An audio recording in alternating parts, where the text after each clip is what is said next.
You notice I do the same pattern every time. That's so that I don't miss anything. Now the evaluator goes back to the rear and starts from the top. We got the strobe light. Again, headlights are on, so that means my clearance lights are burning.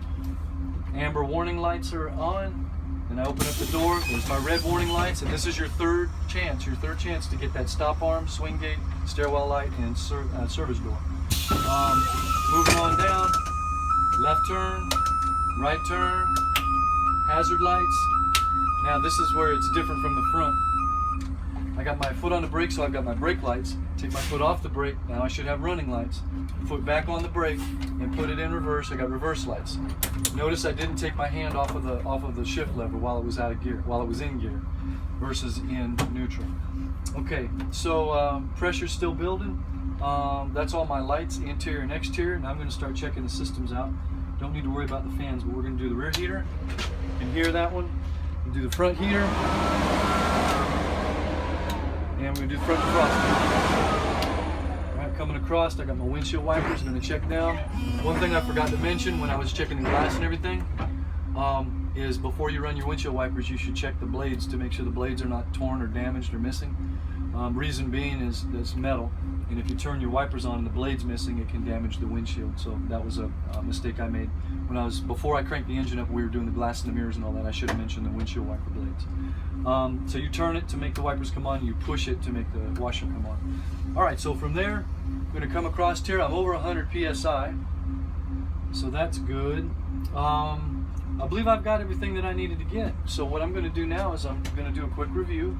In my mind, I'm just reviewing the instruments, everything. Check this, check the lights, check the interior, exterior lights. There goes pressure cutout, 120 to 140. Windshield wipers are good. It's time for my brake check, so I'm going to toot the horn. All right, so now I'm doing my brake checks. First one is the park brake check. We got over 100 psi. What we're going to do is we're going to put it in drive and use a light throttle to see if the park brake holds. So put it in drive. I'll get it to... Okay, it does. Right back on the brake. You notice I didn't let go of the handle while it was in gear.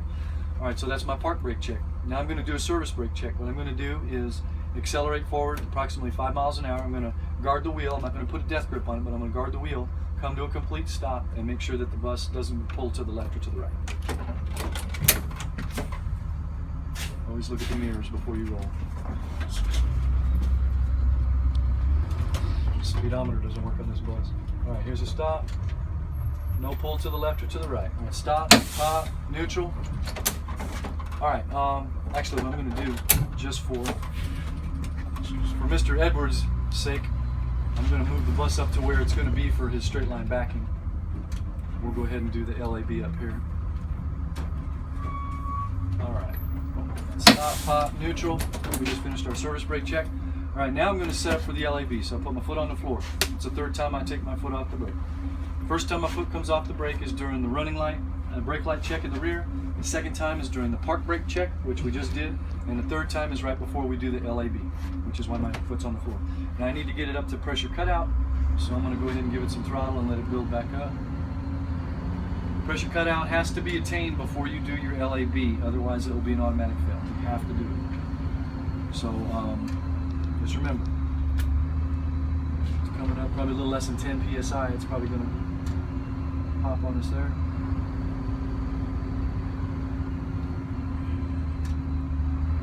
Timer ready.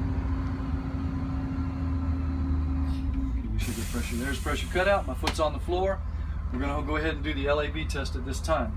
LAB is 3 letters. So 3 letters, 3 steps. There's step 1. There's step 2, there's step 3.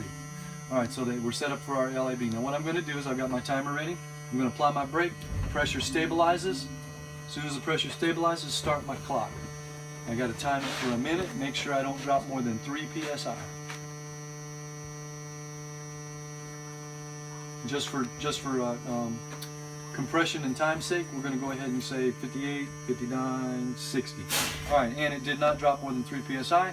Now what we're going to do is fan the brake pressure. Make sure you time it for a full minute on your test day. Don't compress it. We're going to fan the brakes, and somewhere prior to 60 psi, we should get the low air light and the low air buzzer. So we're going to go ahead and fan them off.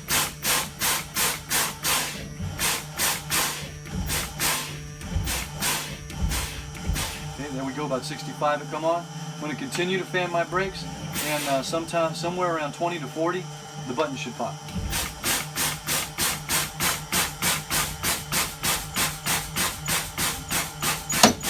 And there it goes, right at about just over 40 psi.